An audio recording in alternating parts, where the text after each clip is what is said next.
Today at the National Press Club, Universities Australia Chair Carolyn Evans. Professor Evans will outline the challenges facing universities and calls for reform to ensure they can continue to adapt and meet graduate needs. Carolyn Evans with today's National Press Club address.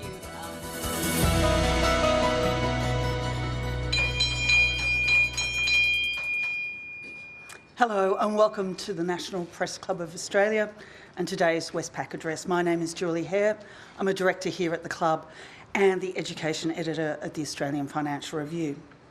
Today's speaker is Professor Carolyn Evans, Vice-Chancellor of Griffith University and Chair of Universities Australia.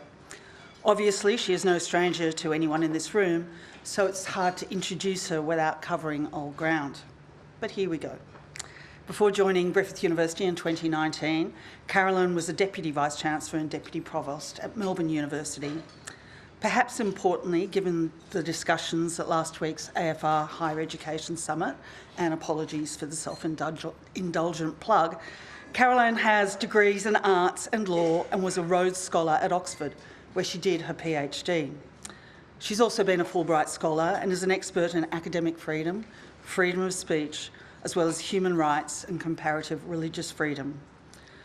One of the questions that we might address later is whether Carolyn would have embarked on that academic path if she had been subject to the tuition fee structure or what the bureaucracy likes to call discipline cluster funding that students currently enrolled in those courses are subject to in 2025. It's known as Job Ready Graduates and was supposedly designed to encourage students to study topics like agriculture and engineering and persuade them not to study subjects like arts and humanities and the law, things that the then Morrison government thought were important to the future economy. But it didn't work. Students didn't change their choices of degree. In fact, the only outcome was that less students went to university than otherwise they might have. So to describe it as job ready is patently wrong. And given the emergence of AI, couldn't have been further off the mark. So my apologies for the lecture about job ready graduates. I know Carolyn is going to cover it in her speech today. But students today are having a very different time and being burdened by a very different amount of debt than when Carolyn went to university. I'm sure she has many thoughts on this, and so please welcome Carolyn to address us.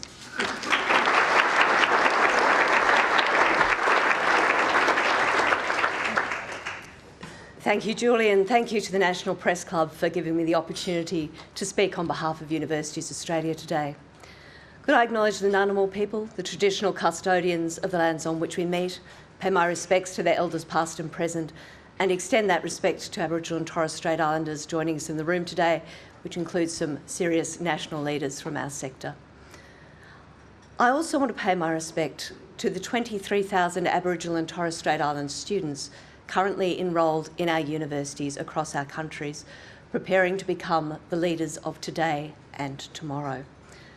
Can I acknowledge some of the senior people who are here with us in the room, and we have so many that, forgive me, I won't mention you all by name, but to the parliamentarians, the diplomats, the chairs of peak bodies, the senior public servants, including the secretaries of the Department of Education and Foreign Affairs, the ATEC and TEXA commissioners, the CEO of TEXA, the CEO of TAFE Australia, and our chief scientists, chancellors, vice-chancellors, colleagues from the higher education sector, industry partners, my family and friends. Today, I want to talk to you about the potential of Australians, and in particular, the untapped potential of people across our country and the role that universities are and must continue to play to help them unleash that potential to create a better future for themselves, for their families, and for our country. Speaking so soon after the Treasurer's Economic Roundtable, we all obviously start thinking about the economic returns, the productivity lift that such an unleashing could unleash. And I absolutely want to speak about this, about the individual and economic prosperity that helping every Australian to fulfil their potential could bring. But I also want to speak about a broader and deeper understanding of what it would mean if we could help Australians to use their talents to the full. The university I have the privilege of leading, Griffith University, held our graduations a few weeks ago. Most of the universities in the room would be the same. I love graduations. They are the most wonderful occasion. And as I walked through the corridors, I saw the young graduates who come through the traditional path through school onto graduation, there with their parents and their grandparents. And I saw some of our older graduates with their partners, spouses, sometimes children, even grandchildren of their own. And everybody is beaming with pride and joy. And I know that by undertaking a degree, the data shows that they have lifted their opportunities in life, their likelihood of a job, their likelihood of a good income. According to the Australian Bureau of Statistics, they're still 63% more likely to have a high income than people without a non-school qualification. But the benefits go a lot deeper than this. Some of them have a chance to be role models in communities that are now underrepresented in Australian higher education. They've had a chance to make new friends, join student societies, be challenged by new ideas, learn life lessons in student organisations, perhaps just have the sheer joy of learning and understanding the world better. They have a chance to work in professions and jobs that are valuable and meaningful to them. And all these elements can be lost when we reduce education to a mere transaction only aimed at improving somebody's economic potential. And yet these stories, these joyous stories of tens of thousands of lives changed for the better, disappear in our dominant public narratives about universities. So does the impact of the extraordinary research here in Australia, which is sometimes changing millions of lives around the world, and the important connected work we do in our local communities. Instead, in a complex and challenging environment for higher education, we increasingly hear only about the negatives, along with seductive arguments about very simple solutions. And yet the moment in which we live presents us both with substantial challenges and real opportunities for significant changes in our country. We must tackle them in a sophisticated way.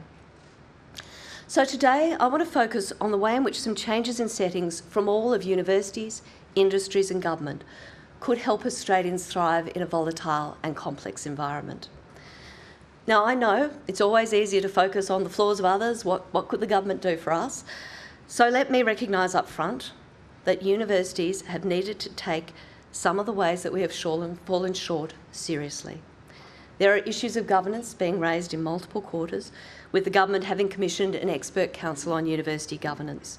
We as a sector are engaging constructively, and we will, I make a commitment, we will engage constructively with the outcomes of that expert council. Importantly, we're not even waiting as these problems have started to arise. So we've seen university chancellors, supported by university vice-chancellors, recognise that we need more public transparency and more public benchmarking of vice-chancellors' salaries. Changes are already being made at a number of universities to ensure that student and staff elected members are treated as full and respected members of governing bodies. And university councils are becoming more active in taking oversight of important issues like wage underpayments and ensuring that we prevent and respond well to gender-based harm. Universities Australia has been pleased to work with the Tertiary Education Qualities and Standards Agency to combat all forms of discrimination and hatred and to try and make sure our universities are safe for everyone. UA will shortly be building on this in a process where we want to try and work to develop guidance in a really complex area between the important values of free speech and academic freedom and the important values of keeping people safe, keeping people free from discrimination and hate speech. If we as a sector are not prepared to recognise, accept and work towards overcoming our shortcomings, I admit we are going to struggle with public trust. But if we as a society only focus on those shortcomings, we are going to miss so many opportunities to work constructively with the higher education sector to create a better future for our country. So today I want to primarily focus on the positives, how universities, with a little help from our friends, can try and create a better future for Australia, and I'll focus on 4 particular ways. An Australia that is more prosperous, more secure, fairer and more adaptable. Now, let me start with prosperity and the favourite child of the moment, productivity. Universities have several roles here. The first, and the most obvious, is in teaching, which provides people with the skills and knowledge that they need for the jobs of today, but also the deeper education and understanding that they will need as those jobs rapidly evolve in an accelerated way during an age of AI and technological developments. A recent Australian Industry Group report suggests that more than 1 in 5 jobs are expected to be fundamentally changed in 2030, due in part to those very technological advancements. And the government projections suggest our future economy will be more and more reliant on highly skilled people. That includes, but is not limited to, people educated at university. Now, that transformation doesn't only require more people going from school to university, although it does. It also requires significant reskilling and upskilling of the existing workforce to help ensure that existing workers can evolve and adapt as their jobs evolve and adapt, and also to help existing workers transfer to new jobs when some of the jobs that exist today simply disappear. The university sector is already developing modes of education that respond to those critical needs, recognising that learning is lifelong. Micro-credentials, undergraduate and graduate certificates, executive education, degree apprenticeships, and the provision of training in partnership with employers are just a few examples of those responses. It is worth considering the models from other countries that have created funds for lifelong learning, supporting workers to invest in their own future over time, helping them to be ready for a challenging and complex future. We could incentivise employers better to invest in the education and training of their own workforce by, for example, getting rid of fringe benefits tax altogether on investments in that critical area. Now, as Ministers Clare and Giles recently announced, we could unleash further productivity if we work towards greater harmonisation of the university and vocational education sectors. We welcome the work that ATEC has been commissioned to do, and we look forward to contributing to the Advisory Council, because I note that the dual sector representatives in the room, those who actually run universities and TAFEs at the moment, will have particularly useful and pertinent contributions to make.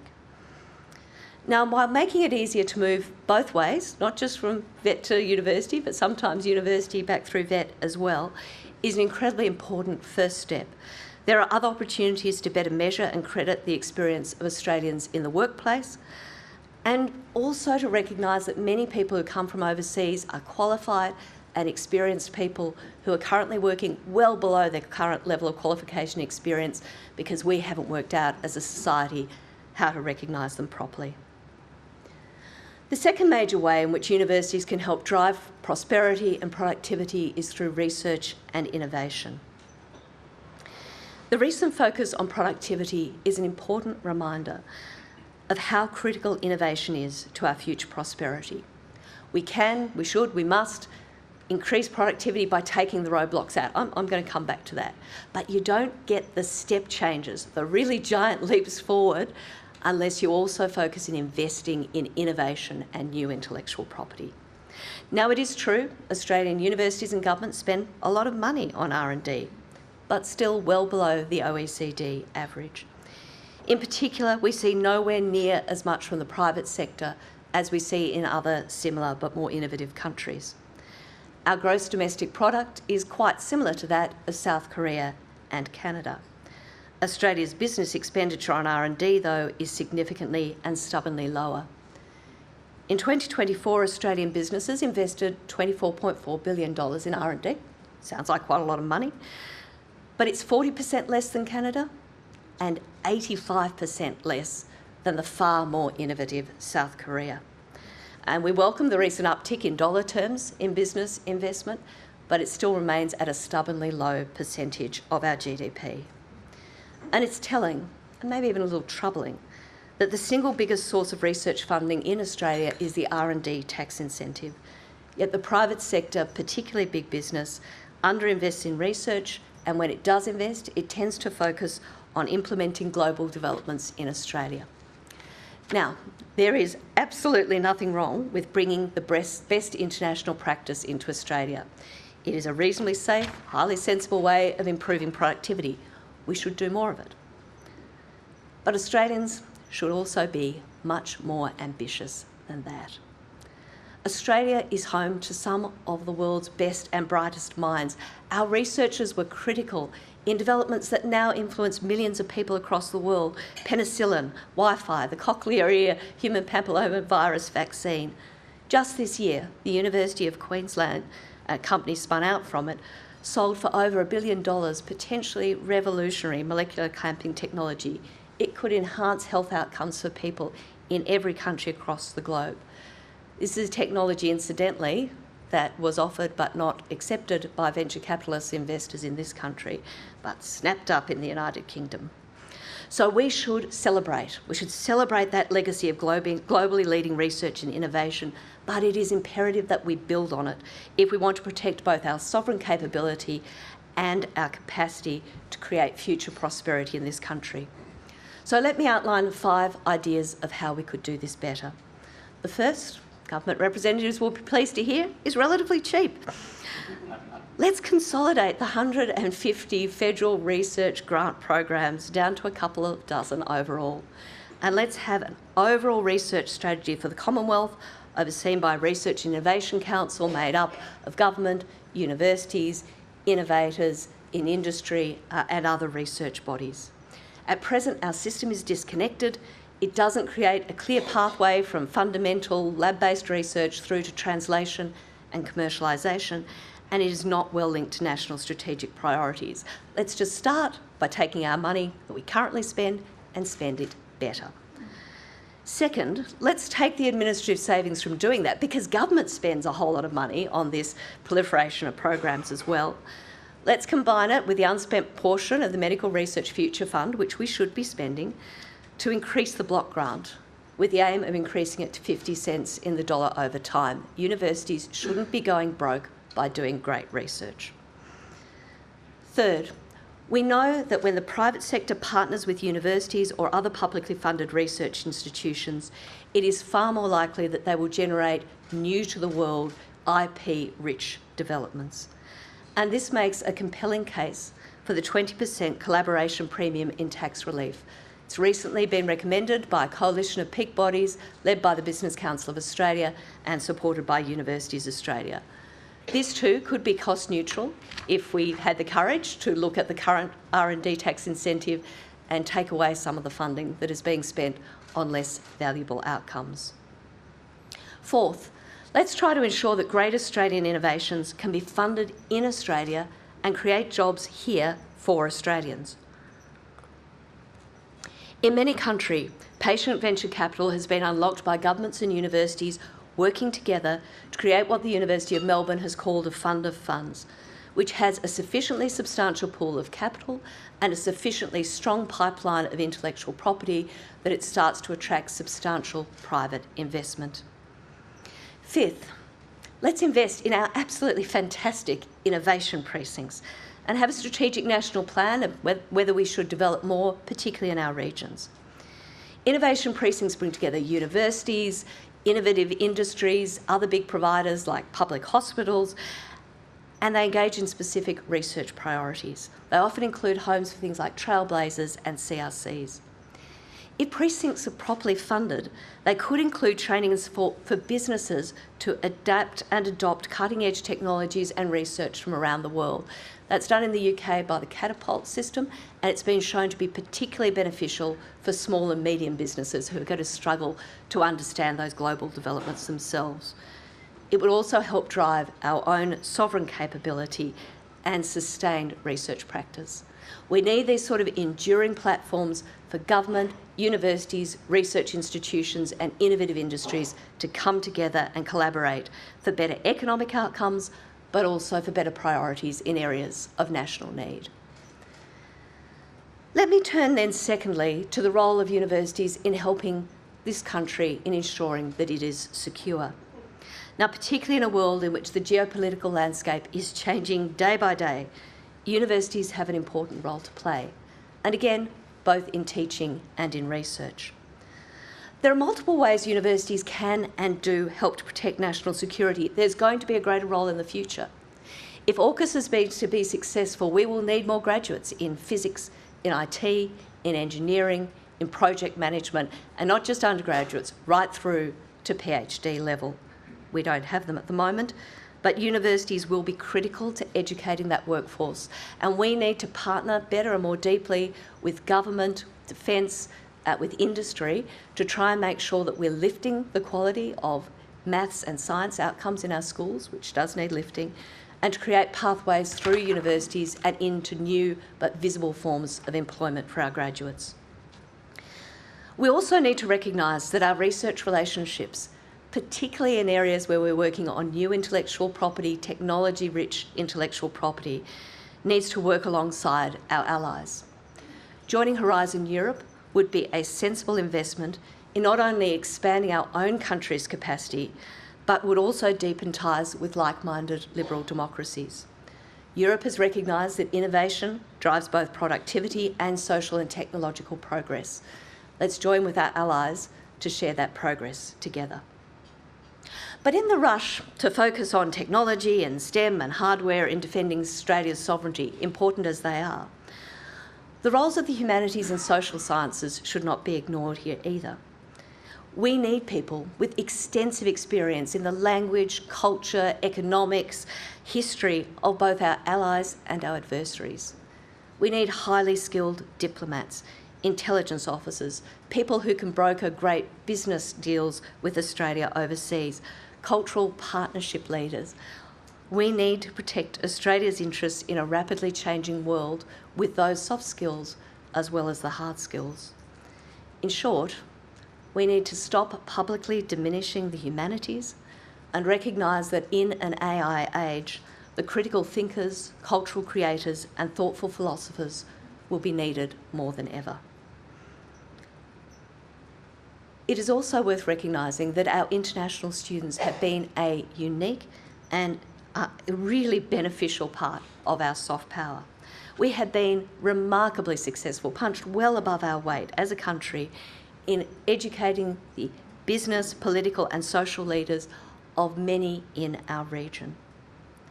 We have created a repository of goodwill, of understanding, and in some cases, very obvious direct economic investment.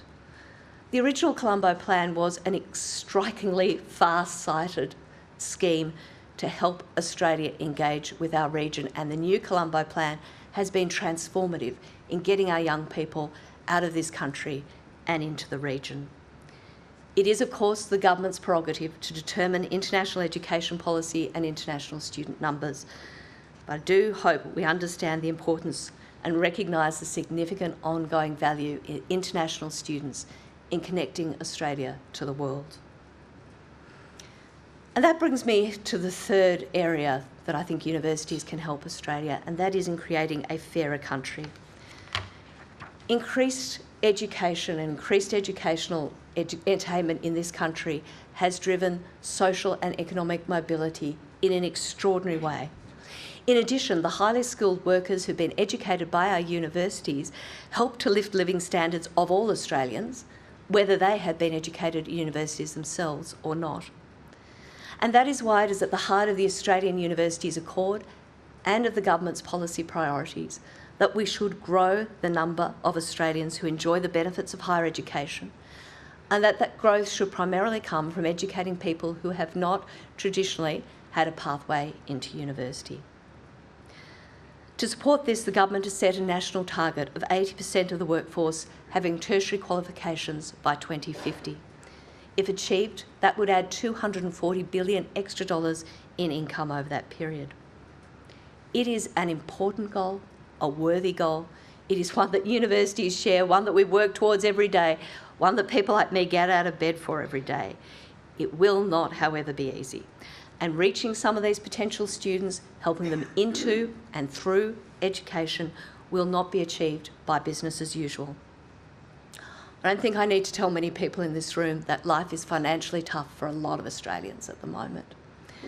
When I speak to some of our students who've got scholarships from Griffith, I am frankly in awe at the way they juggle study, 1 job, 2 jobs, 3 jobs, often carer responsibilities as well. But it does not take much to tip a student like that out of education. It can be as small as a broken car, child being in hospital for a couple of weeks. And for many potential students, over the last few years, we have increasingly heard for the first time in my career in Australian higher education, concerns about the level of debt that they are incurring. Some of them are not coming to our universities for that reason. Now, I do want to acknowledge, welcome and support the government's recent moves for students, particularly the change to the higher education loan program, the Commonwealth Placement Scheme, and the changes that are going to be made into needs-based funding. These are important measures. They will make a real difference to our students, so I thank the government for that. But at the same time, I urge them to keep going, particularly given Australia's critical needs to open more doors to more students. And in support of that, the logical next step must be setting newer and fairer fees for students. Changes to student fees under the Job Ready graduate package were and remain inherently unfair. Under the current arrangements, students studying business, law and arts pay around $17,000 a year, while the government contributes a miserly $1,300 to the cost of a degree. Meanwhile, students studying in agriculture and forestry pay only $4,600, and the government generously chips in $32,000. From the introduction of the JRG until 2023, which is unfortunately the most recent data we have, domestic undergraduate enrolments declined 6% for medium and high socioeconomic students, but 12% for low SES students. In the same period, business and law students in the highest bracket of repayment declined 22% for low SES students. This is particularly hard hit for Indigenous students, nearly a third of whom are enrolled in society and culture degrees, and they have been particularly burdened and unfairly hit.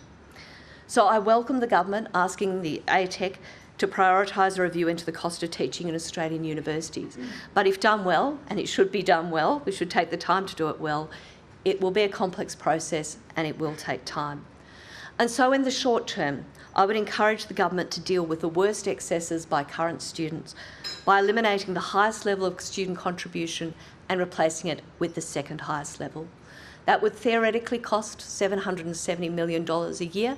That would be a burden shifted back onto the taxpayer, but off the back of students, and there couldn't be a time when they more critically need it. And we need to recognise, besides, that some of this debt is never going to be repaid anyway. This move would be a serious down payment on a fairer funding system for students, helping to open the door to university for more Australians. But there was also another form of unfairness baked into the JRG reforms and some other changes that happened around the same time. According to independent research by Mark Warburton, job-ready graduates and other changes that were made from around 2017 onwards cut $1.7 billion in real terms in funding from Australia's universities. And that came on top of the elimination of the Education Infrastructure Fund, the only source of funding for infrastructure for Australian universities, which was at the time worth $4 billion. Now, these changes too have led to a lack of fairness. Staff workloads have increased, class sizes have increased, our classrooms and labs, our buildings, our digital infrastructure are being run down, and the expectation of universities has grown and grown while the funding has decreased. We are being asked to do much more with far less. It is not fair on our staff, it is not fair on our students. I would like to particularly note the role that our regional universities play. They drive fairness in the regions, they drive prosperity in the regions. They're often anchor institutions, one of the largest employers in the areas that they work, often opening their facilities to members of the public.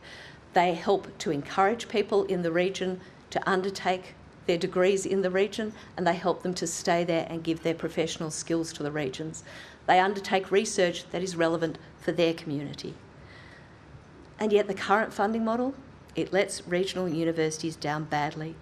And in doing so, it lets down the people of regional Australia who are entitled to thriving educational institutions in their community, no less than those in metropolitan areas are. Despite great hopes, unfortunately, the new regional funding model does very little to change this. And if I'm to be honest, it's very hard to see what the evidence base for it is. Now, I do want to be fair here. I absolutely want to recognise the progress and the commitment of the government to do more. I understand there are many competing demands on the public purse, but I have to sound a warning. The current settings will not be enough to achieve the outcomes of the Accord, particularly when it comes to the participation of equity groups. Let me turn then finally to agility. It might sit a little bit oddly amongst the other more conventional three, but the only certainty we have about the future is that the pace of change is going to continue to accelerate, and we are almost all of these clever people in this room, we're almost all likely to be wrong about some important aspect of what we think the future will bring. The impact of AI, robotics, other advanced technologies are hard to predict even a few years out. Once we're talking about a decade, unbelievably difficult to foresee. Now, one of the ways of dealing with this is reinvesting in the idea of meaningful education. There is a lot of clamour at the moment for universities to roll out more students more quickly, just focused on the jobs and skills of today.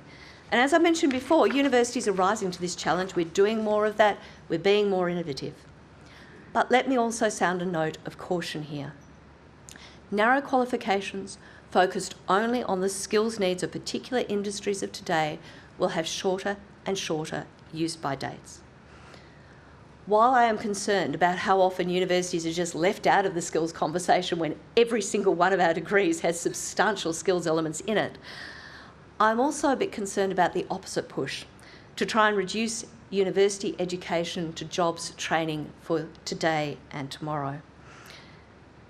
Universities are institutions of education, at our best when supporting students through contextualised frameworks of knowledge, encouraging independent and critical thinking, and developing the intellectual depth that allows people to change their ways of behaving in changing environments. These deep capabilities endure when digital disruption changes specific jobs or particular skills needs. Those who are graduating today, those younger graduates that I'm talking about, they are still going to be working in the 2060s, many of them in the 2070s. We should give them the foundational education to endure over time. Now, that does not mean, of course, that we can keep teaching exactly what we've always taught in exactly the same way we've always taught it to exactly the same group of people who've always gone to universities. No, of course. Universities too have to be responsive to new ideas, technologies, social employer needs. We need to recognise when student interests have shifted and looked at how disciplines can change, grow and become more relevant. And that, perhaps a little oddly, brings me to regulation. Appropriate regulatory frameworks are important. They assure quality, they limit damage to students and staff in our society, they weed out those who would bring our sector into disrepute. Regulation, however, comes at a cost, and our sector has seen a growing thicket of regulation and regulators, and concerningly, there's no sign that this trend will change in the foreseeable future. There is a literal cost here, the cost the taxpayer pays for these regulators, for these regulations, and the cost that universities pay as we take on the need to divert resources into responding to them. We are in straitened financial positions. Every time we spend money in one place, we cannot spend it in another. And that means, to put it bluntly, in the current environment, we are sucking money out of students and classrooms and into Canberra and compliance. We need to cut back regulation. We need to ensure that the increasing number of regulators work in a coherent and joined-up way. Because it is not just money that's the problem with over-regulation. It is the impact on culture and ambition. Too many people are spending too much time, wasting too much of their enormous intellectual effort on tasks that minimally reduce risk and which just wear them down.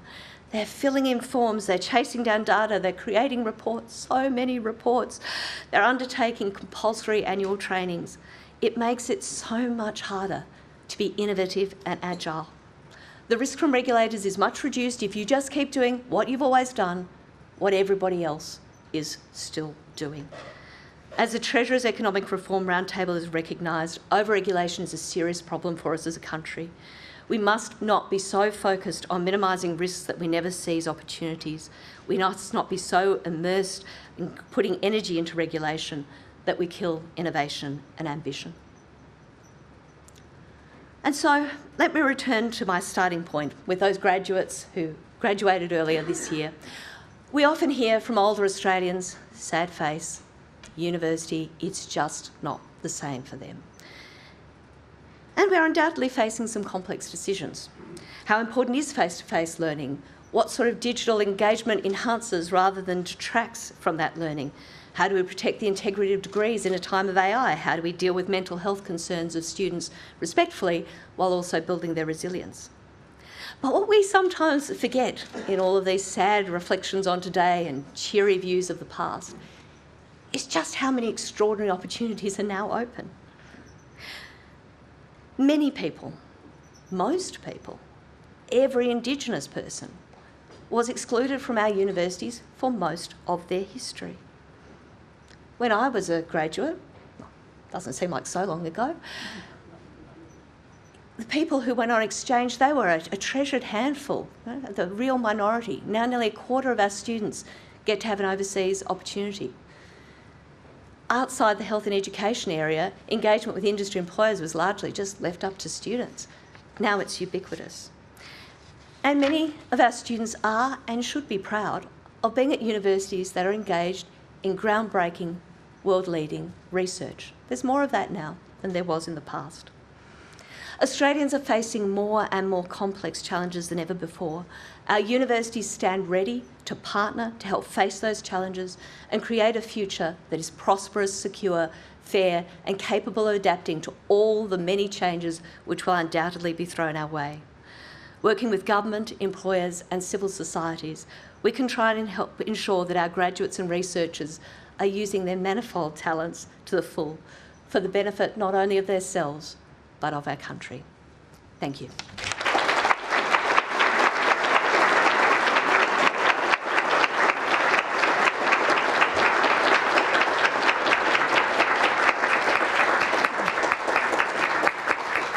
Carolyn, thank you very much. That was an excellent speech. Can I ask you to reflect on a young Carolyn Evans and the choices she would have made given not only job-ready graduates but high staff-student ratios, high levels of casualisation and the like? I mean, you made the point in your speech that university is or should be more about a full education into the understanding of the human knowledge system and the human condition, not just a narrow vocational job. I just want to bring out some stats here that Andrew Norton from Monash University has told us about. That includes there's been a 40% drop in enrolments in language and literature between 2010 and 2023, a 33% fall in studies of human society, a 30% drop in philosophy and religious studies, and a 23% decline in political science and policy. Obviously, that's not all, but would the young Carolyn Evans have followed her passions and ended up studying at Oxford, given the complexities of the university system today? Thanks, Julie. It was a great question, quite distracting while I was sitting there because I was trying to prepare for my speech, thinking that's a really interesting question. I hope so, but I'm not sure that I would have. It is a lot harder for people who come from the sort of background that I came from to look at taking on the level of debt that students in those disciplines are asked to take on today. Now, one of the reasons I can always remember when the HECS payments started was it was my first year of uni, so I did have to pay a debt for my university education. It's my first protest march. Hey ho, hey ho. Fees for uni have to go. Which perhaps suggested we all needed to study a bit more poetry. But, you know, in all honesty, even 18-year-old Carolyn thought it wasn't that unreasonable what was being asked. I was going to benefit. I was sure I was going to benefit from my university education. I was excited about it. But I also recognised that it was reasonable for me to pay some of that if I didn't have to pay it up front. I was terrified. So I remember at that time during my degree there was some talk from the Conservative government at that stage about upfront fees for university, and that would have absolutely knocked me out. I remember deep distress at thinking about that. But the reason that I went on my little protest march was because I was worried about what was the future. Once we started to say students public universities had to pay more and more of their degree, where would it end? And I was worried about the place that we've ended up today. Look, it's hard to put yourself back in the position that you were in, but what I know is that a lot of people with backgrounds like mine are making the decision not to take up study like I did. And I think that's a crying shame for the country. My first protest march was against HECS too. Bob Hawke was there. I think it was in Curry in about 1980. I can't quite remember. Anyway, Tom Connell from Sky News. I usually went to the pub instead of protests. Maybe I should have been more involved. You've laid out some stark figures and even just said, you might not have gone down the path you did with the job-ready graduate fees, if you like. Given right now the two magic words to get the attention of Jim Chalmers are budget neutral, what about a push to return things, if not to the same, but adjusting how much a government pays for each degree so it's not so slanted as you laid out before? Would that be an easier way to get the government to agree and more effective to get people enrolling again? So there are cost-neutral ways of reforming the JRG that make them more equal amongst different students. They require, though, the political courage to say that nurses and teachers and people working in agriculture have to actually pay quite a bit more. I suspect that there isn't an appetite for that, and there probably shouldn't be. Really, those people in those professions which are critically needed and often don't pay hugely well over a lifetime should actually not have to pay that much for their university education.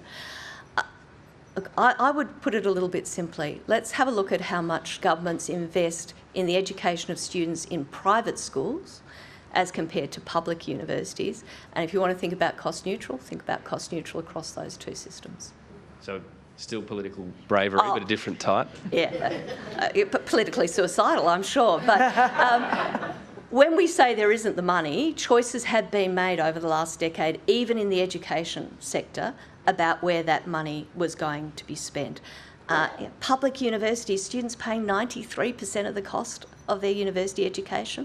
There isn't an independent or Catholic school in the country that would have that little funding from government for their students. Good point. Our next question is Simon Gross, Canberra IQ.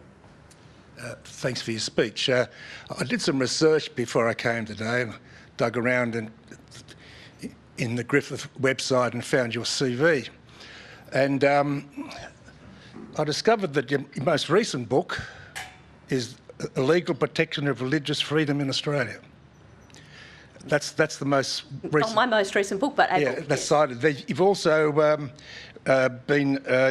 produced tomes like Religious Freedom under the European Court of Human Rights, co-editor of Religion and International Law, and Law and Religion in Historical and Theoretical Perspective. So I'm not going to ask you about universities. I'm going to ask you about the vexed issue of the hiring and firing of staff by schools of faith, faith-based schools.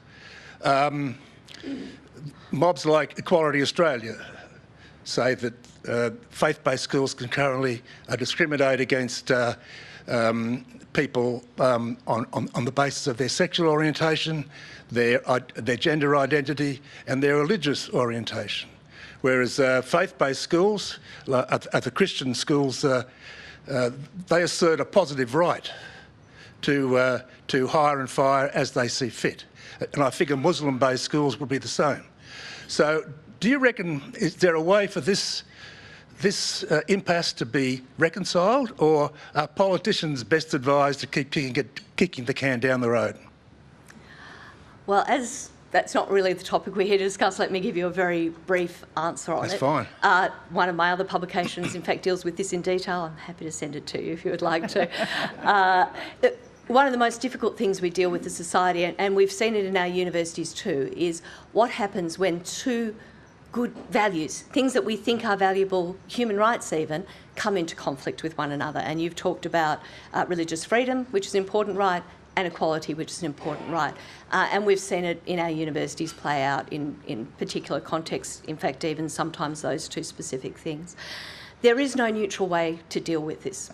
Society has to look at which of those two values it is determined to preference in a particular situation.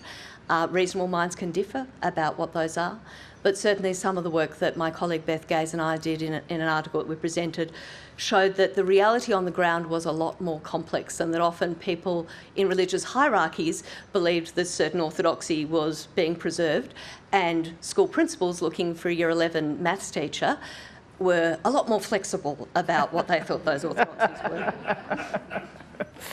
Okay. Rachel Jackson from AAP. Thank you so much for being here today, Carolyn. I found your speech very insightful. So 6 months in, the Student Ombudsman says she's considering launching a systemic review of how universities handle gender-based violence. Are universities still failing to tackle the issue? And why do you think the Ombudsman isn't satisfied with the sector's response? Thank you. So gender-based violence has been a serious issue for our universities. I did raise it as one of the issues where I thought we needed to show that we'd stepped up and changed things for our students and for some of our staff. I've been personally involved, as have a number of people in the room, in working with the government on the gender-based violence legislation that's recently passed Parliament. So we want our universities to be much safer places than the rest of Australian society is for young women and for others who experience gender-based violence.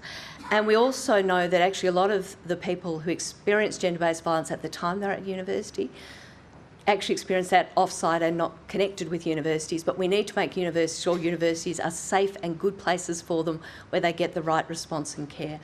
And we welcomed, therefore, the gender-based violence legislation that's passing Parliament. I welcomed the role of having a National Student Ombudsman here. Now, the National Student Ombudsman has acknowledged, actually, it's a very tiny fraction of cases, but they're very distressing cases when they come out.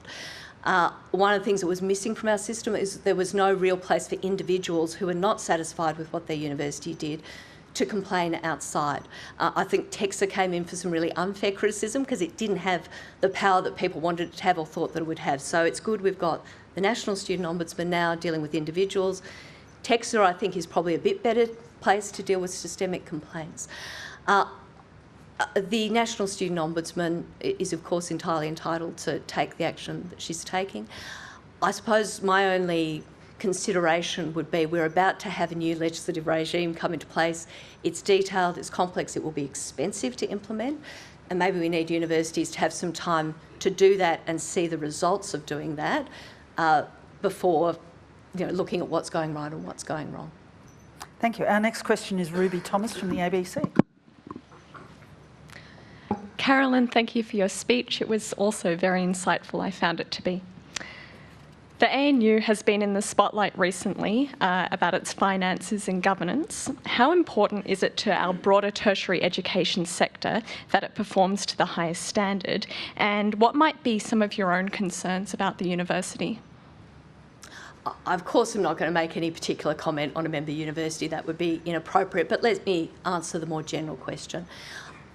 Universities are public institutions and we're publicly funded institutions. We would like to be more publicly funded institutions, but we certainly have a substantial amount of the taxpayers' money. We therefore want to have the highest possible governance standards.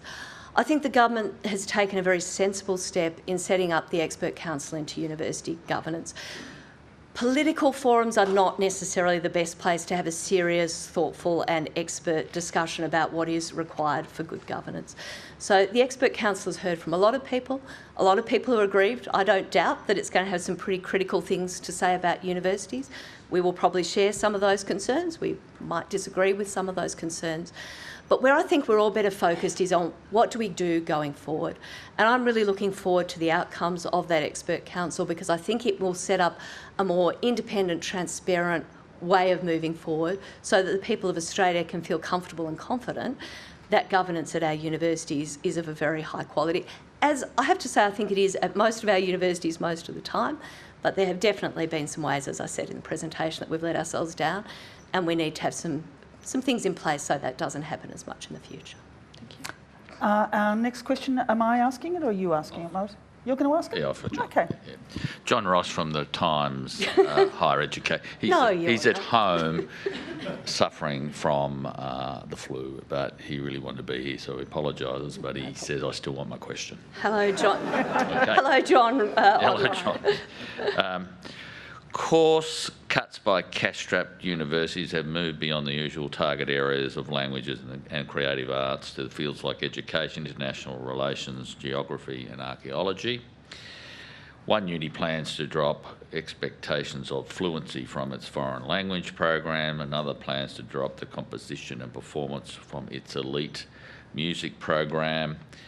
Maths and physics majors are being dropped from a science degree. Is it incumbent on universities to maintain their offerings in the fundamental areas like this, irrespective of the cost pressures, or have we reached the point where universities simply don't have the resources to actually do that anymore? Thank you, Morris, and thank you, John. A really important question. So there are two things happening at the same time here. One is that student interests have shifted. Student interests do shift over time. There was a time when a well-bred university person would have to speak Latin fluently. We don't consider that a critical skill anymore. I don't think that's a bad thing. So interests shift over time. Interests in the humanities in particular have been shifting not just in Australia but around the world. And starting with always a proposition, what can we do better? We actually need to think about those offerings better. We need to think about what makes them relevant, how they might work alongside other sorts of degrees and ideas to really help create the type of opportunity that students want to embrace. Because I'm a great believer in the humanities, but it can't just be whatever our staff in humanities happen to want to teach in whatever subjects, whatever time. You actually do have to be a little bit responsive to what students want to learn. They're not chess pieces that we can move around. But the second thing that's happening is more structural and systemic than that, and this is relevant to Australia. Universities get picked off one by one. Oh, it's outrageous that this university is closing this subject, this university is closing that subject, this university is closing the other subject. There are many degrees that we teach and many universities that teach in a way that's really stretched, where effectively you're asking students in other disciplines to cross-subsidise those students. That's a little bit of unfairness that people who always argue, you have to keep teaching my subject regardless of how few people are in it, forget their colleague down the corridor who is teaching an overcrowded classroom because of the resourcing. Now, I think all of our universities are teaching many, many subjects that are not economically viable, but we can't teach an infinite number of them. So, you talked about music. To have a conservatorium-style teaching program is completely financially unviable under the current structure, the current system. Just doesn't work. Many of us still commit to doing it through gritted teeth, but we know the pressure that puts on other parts of the university. So you might be able to do it here, but you can't do it here and you can't do it in the next place. We can join up better, and one of the things when we were discussing with ATEC yesterday what their role might be is could ATEC have a role that avoids some of the implications of the ACCC that doesn't like rivals getting together and sharing out different sorts of teaching between them. Could the ATEC have a role in helping to say it's really critical in South East Queensland that these subjects are taught, but it's not critical that they're taught by everybody. That's one thing that we could do. But another is sooner or later government's going to have to say we value doing this, it is important to us and we will pay for it, or we don't value it, it's not important for us, we won't pay for it, and it is not individual university A, B or C fault. This is a policy decision by the government. At the moment, I think we've been left in a horrible halfway house, kind of, sort of, not quite enough, and then all of the implications that come of that is university after university really just has to make some very tough decisions to stay financially viable. Okay, thank you. Our next question is Veronica Leonard from SBS. Thank you for your address. The Universities Accord final report advised last February that the Job Ready Graduates package needed urgent remediation. But more than a year later, it looks like it'll be left for the Australian Tertiary Education Commission. Is this change happening fast enough? And in response to this delay and declining enrolment, are universities doing enough to support students from low SES backgrounds? So, two elements to this. The Job Ready Graduates has two different issues that we need to look at. One is how much does it actually cost to teach degrees, and that was in part my response to John's question. At the moment, the cost of some of the degrees is just not right in the current system. And so ATEC is going to look at that. I think it's a good body to look at that. It's a deep piece of work, and it's probably worth taking the time to do it well. The other question is how much does the government pay and how much does the student pay? Now, that is not a technical question in the same sense. That is a political, social and economic question, and that could be dealt with quite a bit earlier and quite a bit quicker. Universities are doing extraordinary work to try and support students in these tough financial times. We're all spending money we don't have on scholarships. Our staff donate to scholarships. Most of us would donate to scholarships. We're running food banks. We're running clothing libraries. We're keeping our libraries open at night so that students who don't have housing might be able to have somewhere safe to be. We are really doing our best, but we are not the social security system. We are not funded to make up for all of the economic disadvantage in people's lives. And so we're doing our best, but we need more help. Thank you. Our next question, Nick Stewart from Ability News. The amalgamation between Adelaide and the University of South Australia is reportedly going very well. Which other universities would you like to see amalgamate? And particularly here in Canberra, for example, a city of 25,000, basically 250,000, you know, we have 5 universities, we're blessed with that. Would you like to see greater specialisation that you were just talking about and say, get other universities, like, to take an example, Griffith and UQ, to work together to actually have specialist courses which are the best in the world, not merely in the country? You will be unsurprised to hear that I am not going to stand here and call for our members to be merged with one another. I think University of South Australia and University of Adelaide have undertaken a bold and ambitious task together. And I really congratulate my colleagues David Lloyd and Peter Hoy for doing this. It has been an expensive, time-consuming and difficult task with a leadership from both universities who are very committed to doing it. So let's wait and see a little bit how that goes. But before we start talking about mergers, what is the point? What are we actually trying to do when we merge institutions? Couldn't you then have one university doing, for example, music courses and someone else not worrying about music at all and instead specialising in, say, international law? And we all already do to some extent. You know, the notion that all our universities are teaching the same thing in the same way is not true. But I think that could be done in a more systematic way, particularly for very high-cost subjects with very low interest in enrolment.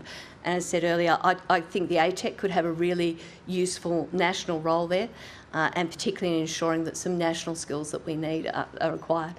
Look, my good friend Debbie Terry and I work together on many things, research, teaching and otherwise across our universities, and I'm sure we would welcome and be delighted at the chance to work more closely. That is not the same as being merged. Our next question, Corrie McLeod from Innovation Oz. Thank you very much for your address. I had a question about some of your comments about the industry and research collaboration and where we're getting that kind of pull through of new to the world ideas based on our world leading research. It's been a tough nut to crack over a very long period of time. The R&D tax incentive is of course one of the levers to help do this, but it's not working as we would like to see it work. Are there other levers we should be looking at? And are there other models that we should be introducing into Australia or being influenced by, like, say, perhaps like the Fraunhofer model as an example? Yeah, thank you. And I'll draw on a few of the ideas I spoke about in my presentation here. We do have to get the R&D tax incentive working better. You know, say a small element of that would be the 20% collaboration premium, because we know that is better at creating new to the world intellectual property. I do think the Fraunhofer, the catapults, there are various ways of doing this in various other countries, but really starting to invest in those innovation precincts, physical connectivity, even in this digital world, actually still matters. Having people work in areas close to one another still matters. And we're starting to see some very exciting developments come out of many of the existing precincts, some of which really just sprung up in quite a organic way, others of which have been far more created. But we don't have a national strategy around precincts, and I think a national strategy would make a huge difference. And we don't really have a national strategy around our research and development. We've got lots of different agencies and organisations and government departments who all have their own, and that's only at federal level, let alone state level. So I think there's some low-hanging fruit, but as you say, this is not a new problem. It's been with us for a long time. So we will need political will and a bit of willingness from universities, industry and government to all not get everything we want, but start working together a bit better. Our final question, Gemma Daly, who's the Director of the Press Club. Hello, Professor Evans. I'm also from Australian Industry Group, so thank you for referencing our report, because I was quite surprised myself that 22% of jobs will fundamentally change in the next 5 years. You talked a bit about the government vocational university amalgamation and better coordination into the future. I'm wondering if you can tell me where you think the government's focused, if they're focused evenly on both sectors, and if not, whether you've got any evidence to support it. So I think the government values both sectors and wants to see both sectors really contributing to the nation in the best possible way. I think it's not as joined up as it could be. Now, Minister Clare and Minister Giles absolutely work together, but you have skills and innovation over here, you have education over there, we have whole discussions about skills that don't include universities, we have whole discussions about education that don't include TAFE. So what the government's calling for, it's not just me, I have to say this, the government recognises that this is a problem, is to start thinking about practical ways we could join these up. Now, this is, again, not a news story, so we need to bite off the elephant in bite-sized chunks, start, for example, with better models of recognition of prior learning between vet and the university sector, but also sometimes the other way. There can be real benefits sometimes in university students topping up with a vet course or doing vet as part of their university study. We have students in my university who do that to great effect. So yeah, I think it shouldn't be an either or. I think we need to try and think about it in a more joined up, more systematic way, because even if you think about funding, at the moment you've got free TAFE for some things and then upfront fees for some things and CSPs a little bit, and we've got CSPs and we've got some postgraduate fee payments, some of them are upfront, some of them with help. How are those speaking to each other? If you want to improve the nursing workforce, look at all of the people who do nursing. Don't just say, oh, let's have some fee-free places in TAFE for nursing. Look at the whole landscape. And I think if we do that, we're going to get much better outcomes. Thank you. So before we thank Carolyn Evans for her speech, I would like to present her with a gold pass to the National Press Club, which involves parking. Oh.